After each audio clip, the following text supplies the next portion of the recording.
Hola, muy buenas tardes a todas y a todos. Gracias por acompañarnos en esta conferencia interactiva titulada El feminicidio y su problemática social e institucional.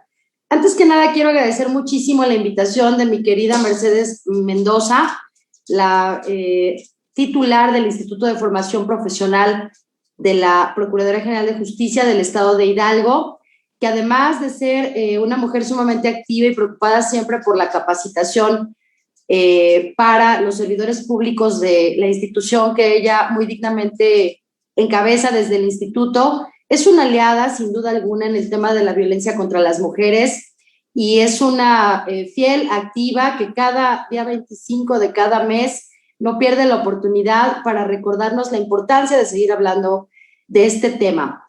Les mando muchos saludos a todos los que ya nos acompañan. Quiero decirles que los estoy siguiendo desde Facebook con mi celular, así que por aquí podré ir leyendo sus comentarios, sus saludos y sus preguntas. Otras veces hemos tenido la oportunidad, ustedes y yo, a través de este espacio de hablar del feminicidio, pero hoy quiero enfocarme en dos aspectos centrales. Uno, la problemática a nivel social, como el título de la conferencia lo indica, y las problemáticas a nivel institucional que subyacen en torno a este flagelo que lacera a quienes hoy somos una mayoría en este país.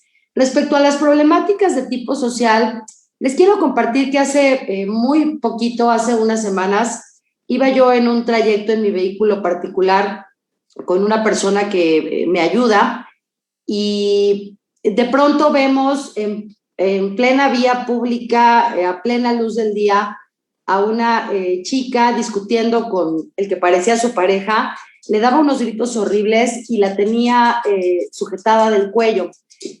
La verdad es que fue una cuestión de segundos que algo nos hizo voltear a este compañero que iba conmigo y a mí, y de inmediato vimos toda la escena. La chica ve que la estamos viendo y empieza a gritarme y me dice, ayúdame, por favor, ayúdame. Entonces, en ese momento, la persona que iba conmigo, que iba manejando, me dice, ¿qué hacemos? Le dije, párate. Entonces, en ese momento detuvo el coche, él se bajó y yo en ese momento empecé a llamar al 911 para pedir el auxilio de una patrulla. La persona que me acompañaba, pues es un tipo corpulento, alto, grandote. El agresor de inmediato se echó para atrás, por supuesto le dijo, no te metas, este es un problema personal, ¿tú qué? Tú ni nos conoces. Él le dijo, a ver, lo que sea que tengan, no es la manera de resolver los problemas. El tipo seguía bastante agresivo, pero cuando ya vio el tamaño de mi compañero, se echó para atrás. Solamente él le puso la mano en el pecho. El agresor sabe bien con quién se mete. Cuando le vio el tamaño, dijo, aquí le bajo 3 rayitas. Y en ese momento yo le gritaba a la chava, ¿no? Para que viniera conmigo. Viene al coche y me dice, gracias. Le dije, espérame, espérame, súbete, ¿a dónde te llevamos? ¿Estás bien? Me dijo, no quiero nada, muchísimas gracias por ayudarme, y se me echó a correr. Entonces, bueno, fue una cuestión muy rápida, el agresor más o menos logró calmarse, se sube mi compañero otra vez al vehículo y pues obviamente nuestra intención fue alcanzar a la chica que iba corriendo y verificar que el agresor no la siguiera. De inmediato el agresor empieza a correr en dirección hacia donde venía la chica y cruzando una calle sale una patrulla, que era la que yo había llamado, y pues ve como toda la escena, ¿no? Una chava corriendo para allá, un tipo corriendo atrás de ella, nosotros atrás de la chava. Entonces nos para la patrulla y nos dice, ¿ustedes llamaron? Sí, les explicamos la situación, nos dijeron, no se preocupen, ya nosotros nos encargamos. En el momento en el que el agresor vio a la patrulla, corrió en sentido opuesto, se perdió, y la patrulla, imagínense la disyuntiva en la que estaba en ese momento, ¿corro detrás del agresor o corro a auxiliar a la víctima? Creo que hicieron lo correcto porque decidieron darle alcance a la chica, nos percatamos que la alcanzaron y bueno, ya ahí mi compañero y yo seguimos nuestro camino, no sabemos ya qué puede haber sucedido después. Cuando ya continuamos el trayecto, nos calmamos un poquito, me comentaba mi compañero que él dudó y por eso me preguntó, porque en otras ocasiones él ha intervenido en episodios similares y se ha topado con esta resistencia de las mujeres que están siendo agredidas, que le dicen, déjalo, tú no te metas, tú ¿por qué le quieres pegar? ¿Tú por qué me defiendes? Va a pensar que ando contigo, para allá. yo no te conozco, y en alguna situación que se salió de control y que sí tuvo que someter al agresor, pues dándole un golpe, la mujer que estaba siendo agredida le echó una bronca en plan, es mi viejo y él me puede pegar, ¿no? Entonces, él me decía, yo la verdad dudé de intervenir porque en otras ocasiones me ha pasado esto y me da mucho coraje. Y yo lo que le decía es que es algo muy recurrente, pero tenemos que entender que cuando pasan este tipo de cosas no podemos no ayudar, aún corriendo el riesgo de que una víctima nos diga tú por qué te metes, que defienda a su agresor, que no quiera denunciar, porque la situación por la que atraviesa una víctima de violencia de género es una dinámica bien compleja en la que la mayor parte del tiempo esa mujer no se da cuenta ni se asume como víctima. Por lo tanto, es común escuchar este tipo de respuestas. ¿Por qué? Porque hay, primero, una sensación de terror hacia el agresor. Segundo, hay un sentimiento de culpa, de responsabilidad hacia una misma, de creer que esos malos tratos, esos golpes, esa violencia, cualquiera que sea su modalidad, es merecida por algo que esa mujer hizo. Y por lo tanto, no tiene el derecho de que alguien la defienda porque ella es culpable y se lo merece. Entender esto yo sé que es bien difícil. A mí me costó años de caminar al lado de las víctimas para poder entender los procesos por los que pasan y lo difícil que es para ellas asumirse como víctimas. Pero si enfrentamos una situación de esta naturaleza en la calle, en un entorno cercano, conozcamos o no conozcamos a los intervinientes, tenemos una obligación de actuar. Hoy vivimos en una época que, por ejemplo, autores como Zygmunt Bauman, filósofo polaco que murió recientemente, dice que hoy vivimos un proceso de adiaforización. Y esto no es otra cosa más que la pérdida de empatía con el otro, de este sentimiento de solidaridad con el otro. Mientras no nos pase a nosotros o a nuestro círculo cercano, puede rodar el mundo y no nos genera absolutamente ninguna repercusión. Y veamos esto en escenas que vivimos todos los días. Por ejemplo, yo estoy en la Ciudad de México, aquí radico, y pues desafortunadamente es muy común los asaltos en vía pública o en transporte público. Cuando, por ejemplo, hay mucho tráfico, estás detenido y es muy común ver cómo están asaltando en el coche de adelante. Claro, dice también Eugenio Raúl Zaffaroni, nadie está obligado a hacerla de héroe, pero muchas veces puede uno intervenir activamente sin colocarse en un riesgo extremo y no lo hacemos. ¿Qué hacen las personas? Sacan su teléfono, graban o toman un video, lo suben a redes sociales y creen que con eso ya cumplieron, digamos, esa función social. Y me parece que esto es un error definitivamente, porque no podemos seguir pensando que porque si no nos pasa a nosotros o a alguien que sea muy importante para nosotros, no estamos obligados y si no hacemos nada, no pasa absolutamente nada, porque ese es el problema, que no pasa nada. Aquí ya están escribiendo. Hola, Abel, muy buenas tardes. Mi querida Luz Ramírez, la fiscal de feminicidios de Hidalgo, qué placer que andes por aquí. Ahorita voy a hablar de ti justamente. Dice Gerardo, en ocasiones la víctima está intimidada por amenazas contra la familia. Totalmente de acuerdo. A veces las amenazas no solamente son hacia la víctima, sino que trascienden hacia su círculo cercano. Por ejemplo, los hijos, sus papás, sus hermanas, algún hermano. Pero miren, tenemos que entender este dicho que es bien cierto, que dice, el valiente vive hasta que el cobarde quiere. Recientemente también conocí de un caso de la hermana de un amigo muy querido mío, un caso extremo de violencia, de verdad, como pocos he conocido. Me paré de cabeza, hice todo lo que estuvo en mis manos y esta chica no me permitió ayudarla. Al final hubo una orden de aprehensión, hubo una detención, hubo una audiencia y ella, contra la actuación de los ministerios públicos, que la verdad fueron bien rifados, decidió otorgar un perdón. Mi amigo pues estaba destrozado evidentemente y yo lo que le decía era que ella era la que tenía que darse cuenta, pero él tenía que seguir muy al pendiente para ayudarla a darse cuenta. Hay ciertas relaciones en torno a estos círculos violentos donde hay un límite de violencia tolerada. y cada relación tiene su propio límite, a veces es mayor, a veces es menor. En mi experiencia, cuando una mujer decide romper este círculo de violencia, cuando algo sale de estos límites permisibles, de eso que te tolero. Por ejemplo, en muchos casos, prácticamente es hazme a mí lo que quieras, pero cuando esa agresión trasciende, por ejemplo, a los hijos, esa mujer dice, esto ya no, porque hasta ahorita, los 10 años que me has golpeado, has sido conmigo, pero hoy ya tocaste a mi hija o a mi hijo y esto ya no te lo voy a permitir. Y es lo que las hace romper ese círculo de violencia.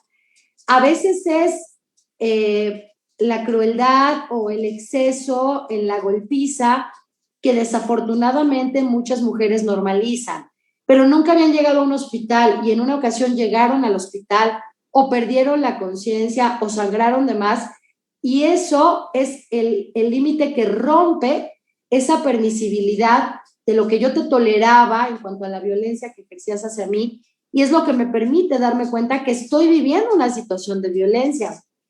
Lo que quiero dejarles en el imaginario es que son procesos muy difíciles, que como sociedad muchas veces nos cuesta entenderlo porque hacemos expresiones como, bueno, pues le ha de gustar que le peguen, yo le ofrecí mi ayuda, no quiere. Es una persona instruida, una persona que sabe lo que tiene que hacer, y si no lo hace es porque le gusta vivir así.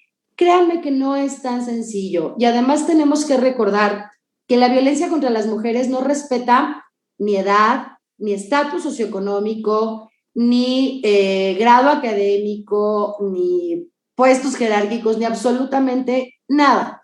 Este caso extremo que les comento de la hermana de mi amigo, ella es policía de la Ciudad de México.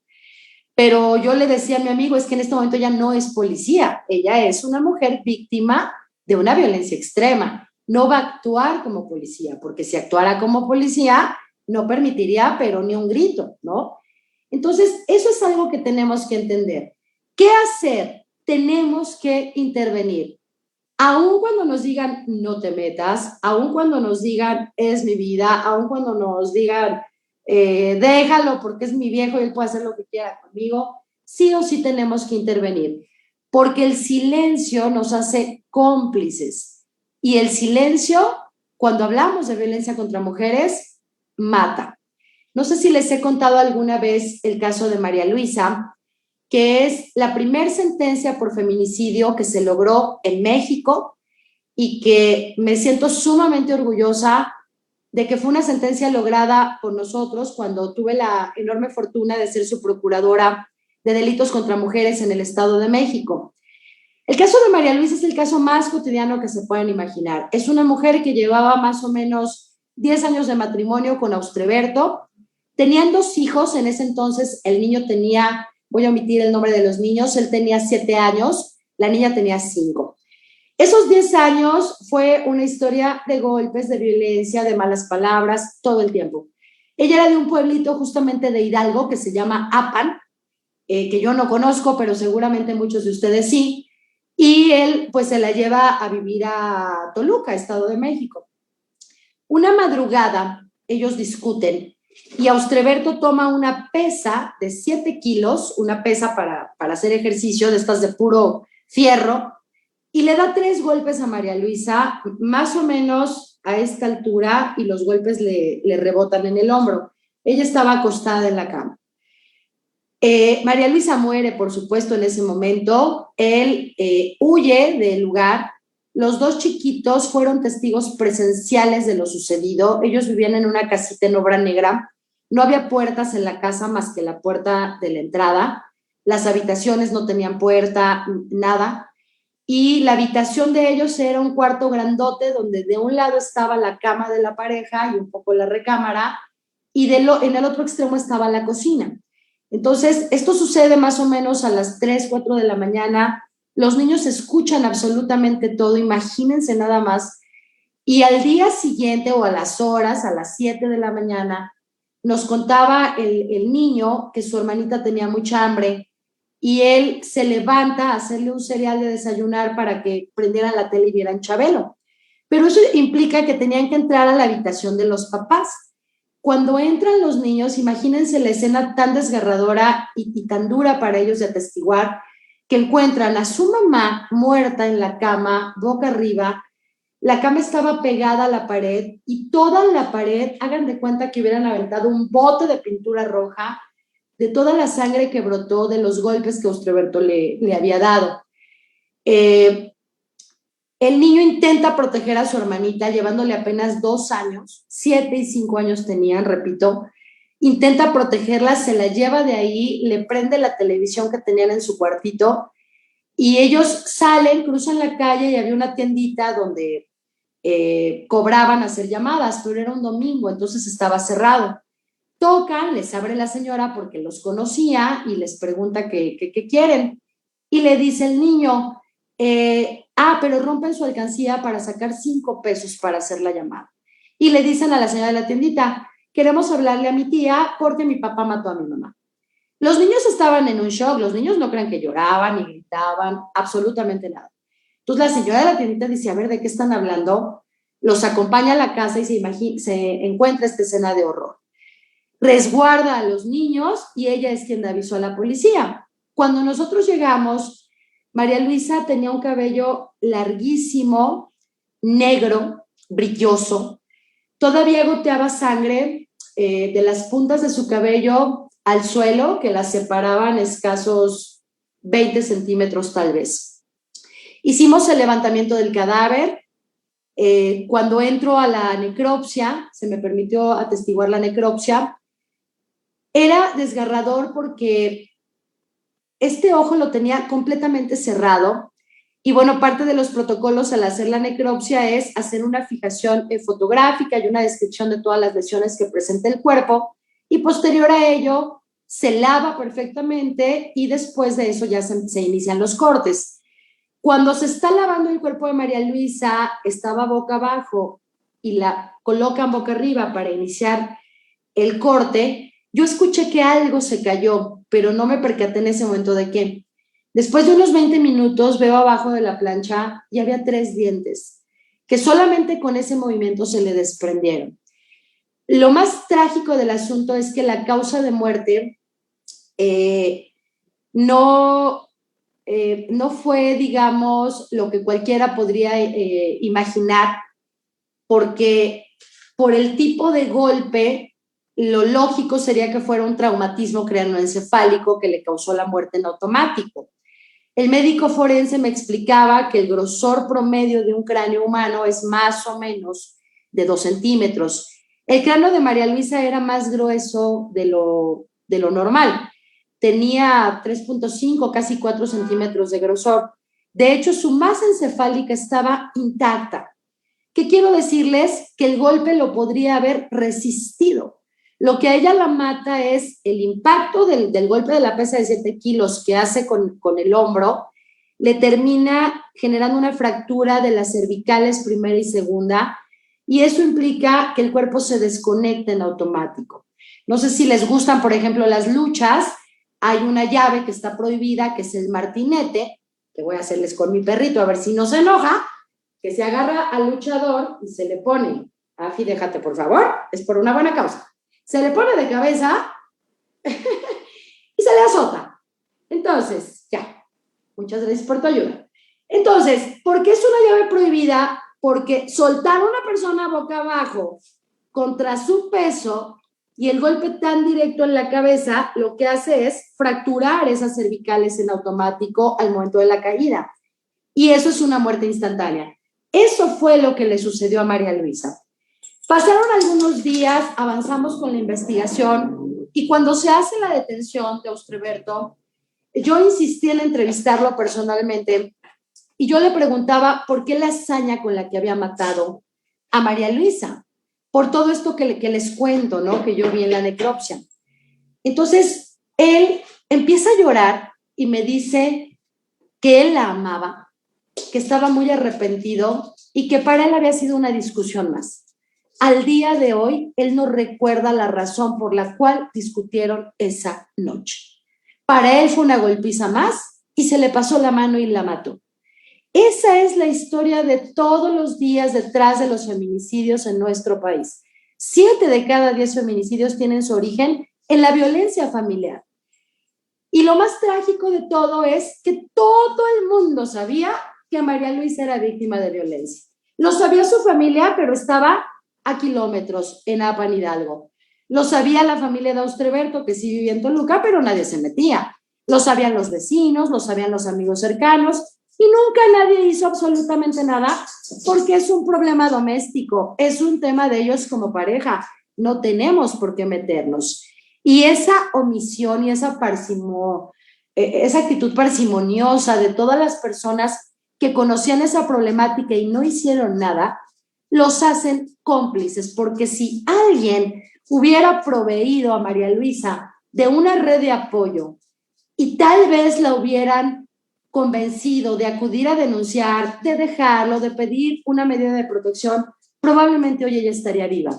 A mí me gusta contar su historia porque estoy segura que a María Luisa le gustaría que su muerte no fuera en vano y que nos reflejemos en esa que, insisto, es una historia que se vive todos los días, y a eso me refiero con esta problemática social en la que a todo mundo le vale gorro y estamos mal. Tenemos que intervenir y tenemos que actuar, aunque nos digan no te metas, aunque no nos hagan caso, porque el silencio mata. Voy a ver qué me están poniendo por aquí en los comentarios. Nos dice Loisa cómo poder apoyarlas, justamente así, dándoles información, haciéndoles sentir que no están solas, que hay una salida. Una mujer víctima de violencia se siente en un túnel negro sin fondo del cual no puede salir, y además, seguramente muchos de ustedes coincidirán conmigo, ven a su agresor, bueno, como si fuera el hombre más poderoso del planeta. Absolutamente en todos los casos pasa. Tenemos que ayudarlas a desmitificar eso, a demostrarles que no es el hombre más poderoso, que no tiene todos los contactos, que no conoce a todos los jueces, que todo tiene un límite y que, por supuesto, con la ayuda necesaria puede salir adelante. Creo que eso es lo que podemos hacer. Mercedes, te mando un beso enorme, gracias por invitarme. Saludos, mi querido Joel, muchísimos saludos. Saludos, Lilian. Nos dice Paola, se comienza a normalizar la violencia desde el maltrato hacia los animales de compañía. Sí, efectivamente, creo, y qué bueno que lo dices, porque muchas veces vemos ciertas señales que minimizamos de comportamientos violentos de la persona con la que tenemos una relación, pero lo hacemos menos. Creo que hay que estar bien atenta a esas señales porque efectivamente, si por ejemplo una persona es violenta con un perrito, con un gatito, pues imagínense con un ser humano lo que pueda o no hacer. Y ojo, no estoy estigmatizando a nadie, pero son foquitos, alertas que se nos van prendiendo, pero que muchas veces hacemos a un lado o no queremos ver hasta que el problema ya es bastante grande, ¿no? Paula, hola, muy buenas tardes. Gerardo nos dice, inclusive la violencia se da más en el ámbito laboral como el acoso. Bueno, un gran tema, la cuestión del acoso en materia laboral, definitivamente. Andrea, qué gusto que andes por aquí. Hola, Bernardo. Marilú. Bueno, les quiero contar que Marilú fue la primera directora del Centro de Justicia para Mujeres de Toluca, una mujer con una gran experiencia. Qué gusto que andes aquí, amiga. Fati, muchas gracias. Saludos a todas y a todos. Bueno, voy a seguir. Aquí lo sigo leyendo. Ahora quiero hablarles de la problemática institucional. Esa mujer que se siente sola, que cree que no tiene una salida, gracias a este apoyo, logramos sacarla adelante y va y denuncia. ¿Y a qué se enfrenta? A un ministerio público que le va a poner todas las trabas para no levantar la denuncia, la querella, a una revictimización en la cual van a cuestionar si está diciendo la verdad o si está exagerando, si de veras quiere proceder, porque mira, el MP tiene mucho trabajo y ahorita yo te levanto la denuncia y me vas a poner a chambear y en 3 días te vas a reconciliar y le vas a dar el perdón. Entonces, pues mira, tengo todas estas carpetas que atender, piénsale bien y no me quites el tiempo, ¿no? Básicamente. Cuando hablamos de un feminicidio, la cuestión se agrava porque Las primeras horas de intervención son fundamentales en la investigación de cualquier delito, pero principalmente cuando hablamos de un homicidio o de un feminicidio. Entonces, muchas veces en esas primeras horas se pierde información importante porque no hay una intervención puntual por parte de la autoridad, por problemáticas internas en cuanto a canales de comunicación, por cuestiones de competencia, por cuestiones de ignorancia o muchas veces por un desinterés por el tema. Entonces, de nada sirve que una mujer viva acuda a denunciar, por ejemplo, unas lesiones o una violencia de cualquier tipo, si el Ministerio Público no va a hacer su trabajo de manera eficiente y oportuna. Y en el caso del feminicidio, sé que es un tema políticamente muy importante, aparentemente, y ahorita explicaré eso, que es un tema que sigue en la agenda mediática, que seguimos viendo cómo los casos se viralizan y ninguna procuraduría quiere tener un asunto caliente de un feminicidio y entonces sí se ponen las pilas y lo resuelven de inmediato. Pero si estos asuntos no tienen esa visibilidad en redes sociales o en medios de comunicación tradicionales, se pueden ir quedando ahí y engrosando las filas de las estadísticas de impunidad a las que estamos tan acostumbrados en este país.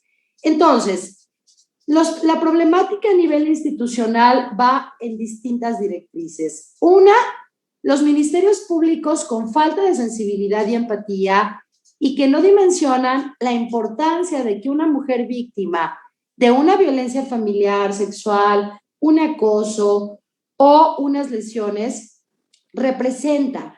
Yo siempre le decía a mi personal que cada vez que llegara una mujer a denunciar, teníamos casi que salir y hacerle un comité de bienvenida y decirle, ven, no estás sola y qué bueno que denunciaste y eres muy valiente y aquí te vamos a acompañar. Yo siempre les pedía que tratáramos a nuestras víctimas como si fueran nuestras hermanas, nuestras mamás, nuestras mejores amigas. Y claro, seguramente al principio me tiraban de a loca, luego creo que poco a poco fui sensibilizando al personal en el tema y cuando lo hacíamos, créanme que lográbamos extraordinarios resultados, porque eran víctimas que no se nos echaban para atrás, que se rifaban con nosotros, que estaban al pie del cañón, que no otorgaban un perdón, porque se sentían acompañadas en ese proceso y eso nos comprometía muchísimo más. Pero desafortunadamente no en todos los casos es así. Entonces, aquí me quiero referir a servidores públicos que están en esa primera línea de atención para que sepan que en sus manos está, sin exagerar, salvar vidas de muchas de esas víctimas que llegan a ustedes en un grito de auxilio que nosotros le llamamos denuncia y que no minimicen la circunstancia, porque ahorita, sí, es verdad, a lo mejor en 3 días le va a otorgar el perdón y ya te puso a chambear innecesariamente. Pero si eso no sucede o si tú no la acompañas adecuadamente, probablemente ahorita no lo quieres atender porque traes encima un secuestro o una violación o un relevante que te encargó tu jefe. Pero ¿qué crees? Más adelante hay muchas probabilidades de que te vuelva el asunto a la mesa como un feminicidio y se vuelva relevante porque trascienda públicamente que esa mujer presentó una denuncia previamente y tú no la ayudaste. Entonces, más que ver a la víctima como un enemigo, hay que verla como una persona que depende totalmente de nosotros. Bueno, ustedes, porque yo ya no soy Ministerio Público, pero de verdad sean bien conscientes de lo importante de su trabajo. Si otorgan un perdón, si ya no acompañan, no queden ustedes. Ustedes hagan lo que tienen que hacer y créanme que aunque nadie se los agradezca, van a tener una satisfacción bien bonita de saber que hicieron lo que tenían que hacer. Ahora, cuando hablamos de los feminicidios, pues pasa lo mismo. Muchísimas veces hay una falta de empatía de los operadores al investigar con perspectiva de género, o hay también muchas deficiencias a nivel institucional, desde capacitación, apoyos logísticos, apoyos operativos, recursos humanos. Y aquí es donde yo quiero hablar de Luz Ramírez, la fiscal de feminicidios del estado de Hidalgo y ahora también de trata de personas, porque créanme que es una mujer que como pocas fiscales en este país en ese tema, hace un montón con muy poquito apoyo. Claro que a mí me encantaría que tuviera una fiscalía muchísimo más fortalecida, con más ministerios públicos, con más policías bajo su mando directo, pero ella no se queja, ¿eh? Con lo poquito que tiene, saca el trabajo y lo hace de una manera espléndida. Ella se compromete y cada caso lo hace personal. Y creo que esto se lo transmite al equipo que ella encabeza y los resultados ahí están. Seguramente hay asuntos que no han resuelto y que se les complican, pero no tengo la menor duda de que ella hace todo lo que está en sus manos y pone el 100% de su capacidad humana, personal, profesional y operativa para hacer lo mejor que puede con lo poquito que tiene. Y eso es algo de reconocerse y de admirarse, porque no todas las fiscales de feminicidios que hay en este país lo hacen con esa dedicación y con ese amor por las víctimas. Me comentaban en Twitter, antes de empezar la conferencia, que si podía dar mi opinión sobre un caso de una mujer transexual que había sido privada de la vida y que era el primer antecedente en Hidalgo de una mujer transexual que había sido procesado como feminicidio. Me hicieron favor, Carlos, de Comunicación Social de la Fiscalía, de compartirme una nota y vi ahí un poquito de detalles. Y bueno, no tengo mucha información, pero lo que me acerca Carlos me parece una muy buena noticia, porque este es otro gran tema y creo que tiene que ver con esta problemática institucional de la que hablamos. El feminicidio en México está tipificado exigiendo una calidad específica por parte del sujeto pasivo. El hombre, en algunos códigos penales, o la persona que prive de la vida a una mujer. Es decir, en algunas entidades federativas se exige que sea un hombre. El feminicidio solo lo puede cometer un hombre. Hay otras entidades federativas donde quien comete el feminicidio puede ser un hombre o puede ser una mujer. En el caso de Hidalgo, por ejemplo, dice quién por razones de género prive de la vida a una mujer. Es decir, puede ser un hombre o puede ser una mujer. En el Estado de México está así, en la Ciudad de México está así. Pero cuando hablamos de la víctima, en todos los tipos penales que hay en el país, se exige que sea una mujer, evidentemente, porque cuando hablamos de un feminicidio, hablamos de privar de la vida a una mujer, pero no solo es suficiente el hecho de que sea mujer, sino que la privación de la vida tiene que estar asociada a razones de género. ¿Y qué carajo es eso? Para decirlo muy rápidamente, que esa mujer fue asesinada por el hecho de ser mujer o las circunstancias que rodean al hecho de que era mujer precisamente. Cuando hablamos de una persona transexual, nos topamos con un dique jurídico porque el término mujer es un elemento normativo en el tipo penal. Es decir, hay una ley que me describe quién es una mujer y quién es un hombre. Esa es la Ley General de Salud. Y eso se define a partir de parámetros biológicos, caracteres de sexo, etc. Sin embargo, creo que en la realidad, por ejemplo, mujeres transexuales o en ocasiones relaciones de personas homosexuales, sean mujeres o sean hombres, terminan viviendo una violencia de género. ¿Por qué? Porque el sexo es un carácter biológico que nos es dado por naturaleza y tiene que ver con si tienes un pene o una vagina, y eso va a definir si eres hombre o eres mujer. Fin. Pero el género es una construcción social que tiene que ver con ciertas características que asociamos al hecho de ser mujer o al hecho de ser hombre y que le llamamos feminidad y masculinidad. Entonces, cuando hablamos de una niña, pues una niña tiene que ser delicada, ella puede llorar porque es niña, se tiene que vestir de rosa, no le pueden gustar las cosas muy rudas, si le gustan los carritos y las pistolas, aguas, porque como es niña tiene que jugar con muñequitas y jugar a la casita y querer ser una Barbie, etc. Cuando vas creciendo, todo esto se va potencializando. Entonces, si eres una mujer con un carácter fuerte, pues no es que seas una mujer determinada y bien entrona, no, eres una histérica, eres una machorra, porque una mujer asociado a esta construcción social que tiene que ver con el género no puede ser así. ¿Y qué pasa con los hombres? Exactamente lo mismo.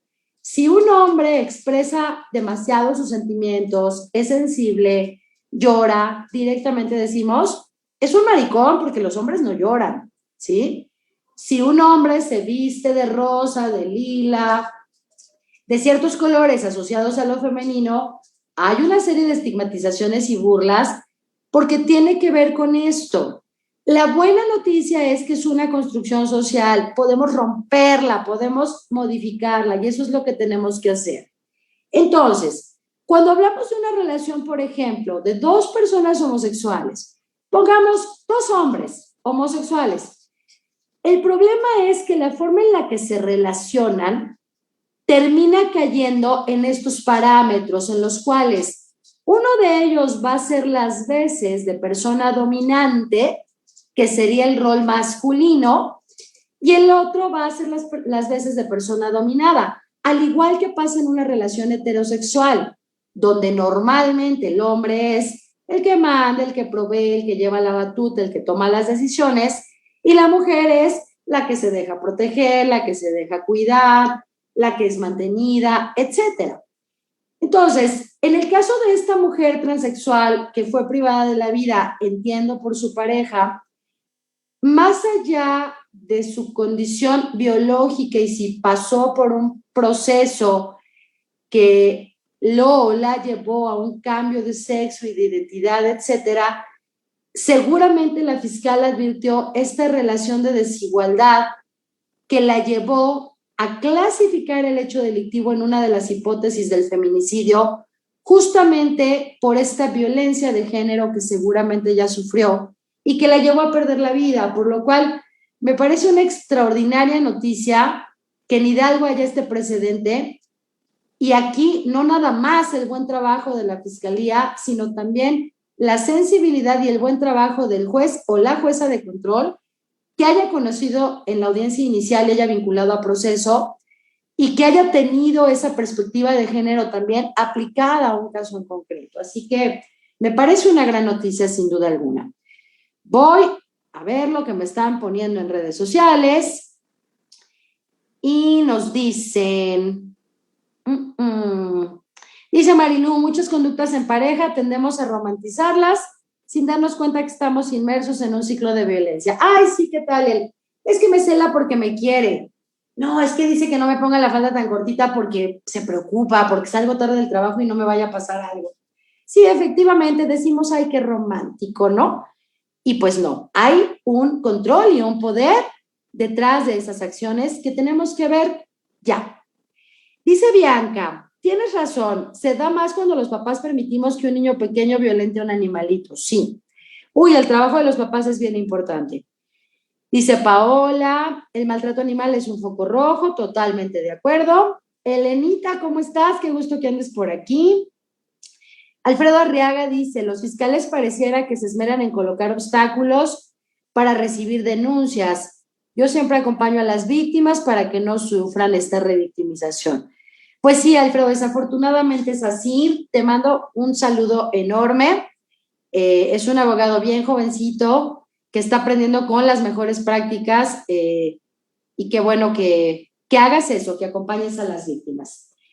Pues miren, les quiero contar para ir cerrando y no extendernos mucho en la charla, así como les conté el caso de María Luisa, otro caso que es el de Soledad. El caso de Soledad es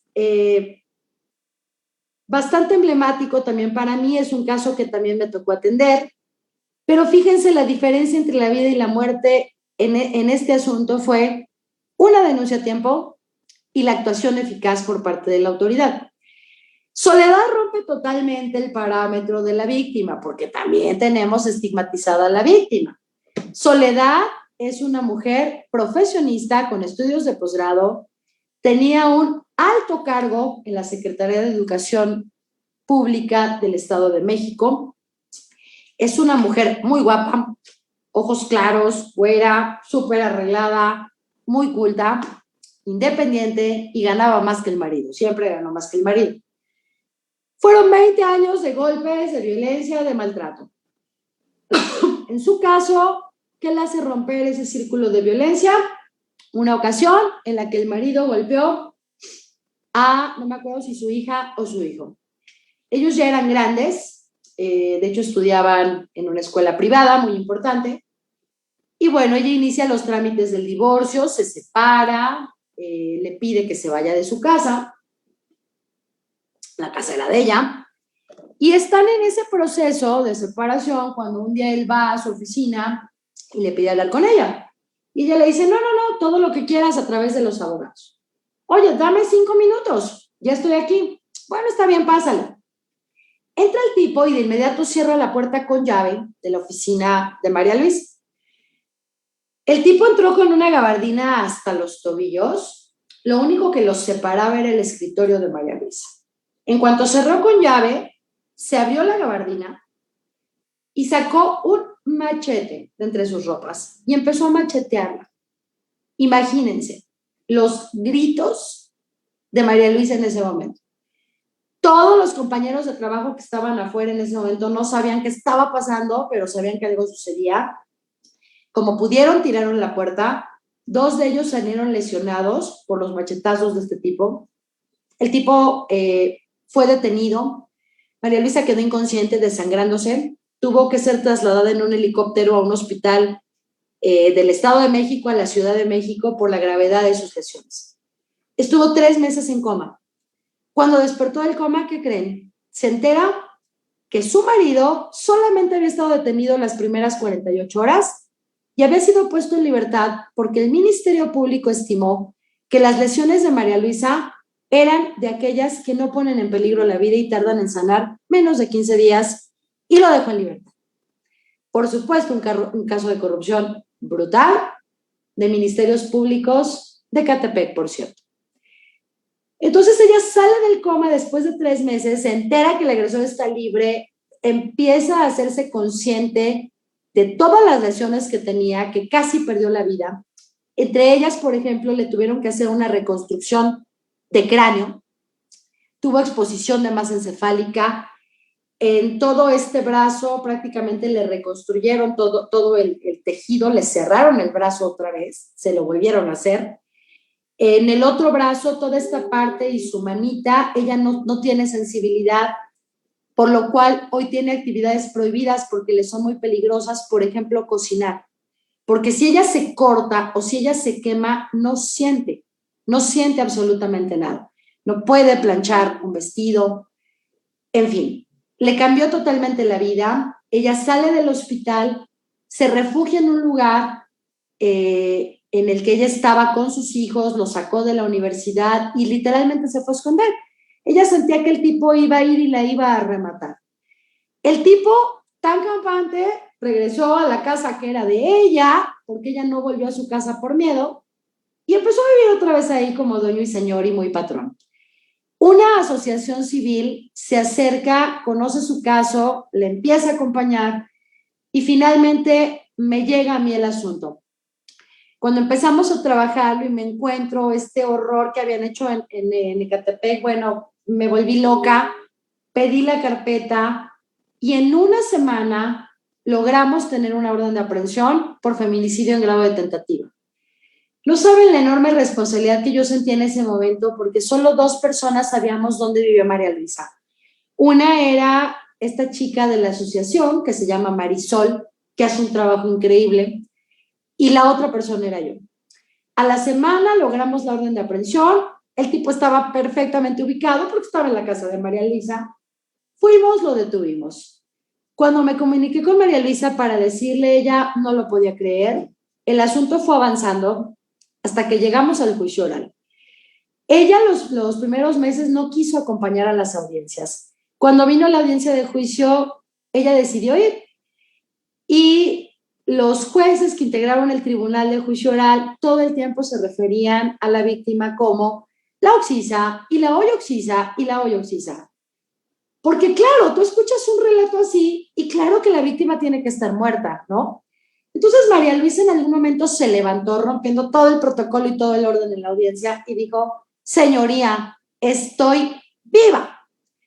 Fue un impacto para los jueces que ni siquiera me la amonestaron de perdón, señora, sí está usted viva, ¿no? Por supuesto logramos una sentencia condenatoria de más de 20 años. A María Luisa le llevó mucho tiempo y mucho trabajo, acompañamiento terapéutico, psicológico, el poder salir adelante de esto. Y hoy es una mujer que con su testimonio creo que pone el ejemplo a muchas mujeres. ¿Cuál fue la diferencia en el caso de María Luisa? La denuncia y un trabajo eficiente de la autoridad. Un trabajo que acompañó, no en un primer momento, evidentemente, pero después hubo un trabajo y un acompañamiento que terminó en ese resultado. Entonces, fíjense la diferencia entre el caso de María Luisa y el caso de Soledad. María Luisa nunca denunció, Soledad sí.